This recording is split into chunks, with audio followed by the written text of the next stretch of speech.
Sean bienvenidos a este video sobre la Revolución de Guatemala. Entre 1944 y 1954, Guatemala vivió un periodo revolucionario, cívico y militar, el cual ocurrió el 20 de octubre de 1944.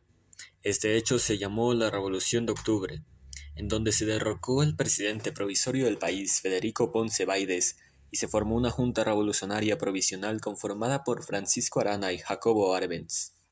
La economía guatemalteca se encontraba estancada y su base se constituía de plantaciones de café. Esto ocurría mientras el gobierno despótico de Jorge Ubico y el de su sucesor Ponce Valdés fueron derrocados en 1944. La clase obrera era inexistente. Las fábricas de cemento, textiles y cerveza conformaban la industria nacional y la principal fuente de trabajo asalariado se encontraba en las empresas de plantaciones de banano y de servicios públicos.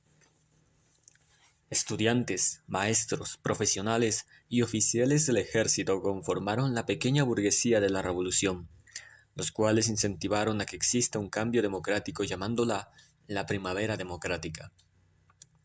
Se formó una burguesía comercial y una nueva clase obrera que aprovechaba las libertades de la revolución y los derechos del Código del Trabajo, promulgados por Juan José Arévalo, primer presidente de la revolución.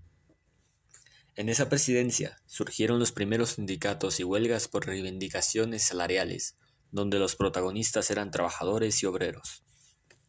Después de la caída de Ubico y antes de la Revolución de Octubre, varios trabajadores empezaron a organizar para luchar por mejoras salariales.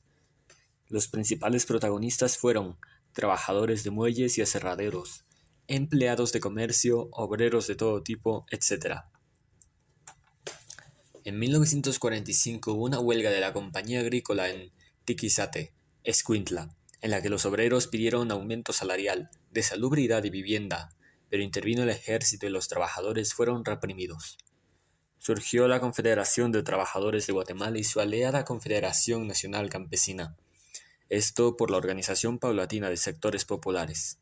En 1949 se fundó el Partido Guatemalteco del Trabajo. La revolución se produjo por las constantes tiranías que Estrada Cabrera y Jorge Ubico realizaron en contra del pueblo. En el gobierno de Arévalo existió una diferencia entre el pueblo y los líderes burgueses, debido a que estos ciudadanos seguían a la burguesía, pero después por sus intereses dejaron de seguirlos, algo que no benefició a la burguesía. Con esto, la oligarquía y el imperialista UFCO fueron los primeros en levantarse a este gobierno, ya que sus intereses fueron realmente afectados y la burguesía empezó a tener miedo. Con el gobierno de Arbenz, la polarización tuvo más fuerza. Por ello, la oligarquía realizó una campaña en contra suya donde llamaron la atención de empresarios quienes se unieron a la contrarrevolución. Arbenz tenía como objetivo principal modernizar la economía dentro del régimen capitalista, por lo que propuso aumentar los ingresos de los campesinos, crear un puerto nacional en el Atlántico y la construcción de la planta hidroeléctrica nacional Jurón-Marinala. En PGT, Partido Guatemalteco del Trabajo, fue la pieza fundamental en el gobierno de Arbenz, pues era el principal partido en dirigir los sindicatos. PGT luchó por la clase obrera, el campesinado, el sector patriótico de la burguesía nacional y la pequeña burguesía. Al ver esto, la clase obrera empezó a confiar nuevamente en el ejército. En sí, la polarización tuvo su nacimiento con Arévalo y continuó con Arbenz, quien impuso la reforma agraria en el 52. Por tal motivo, la oligarquía terrateniente y UFCO empezaron el levantamiento mostrando su repudio nacional e internacional contra el gobierno.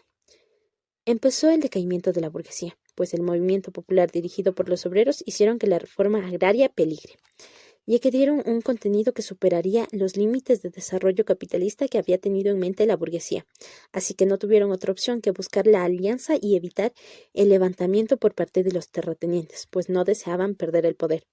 Castillo Armas y su ejército invaden el territorio nacional, donde el ejército de la revolución no se resistió y las organizaciones campesinas no pudieron enfrentarlos, siendo así masacrados.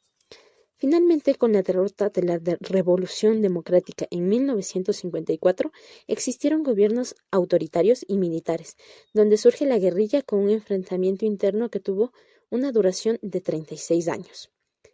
Esta revolución trajo varios efectos en la sociedad, como en la implementación de la reforma agraria, la creación del Comité Nacional de Alfabetización, las escuelas tipo federación, la construcción de la carretera al Atlántico, el puerto Santo Tomás de Castilla, la creación del Banco de Guatemala y la Universidad Popular. Gracias.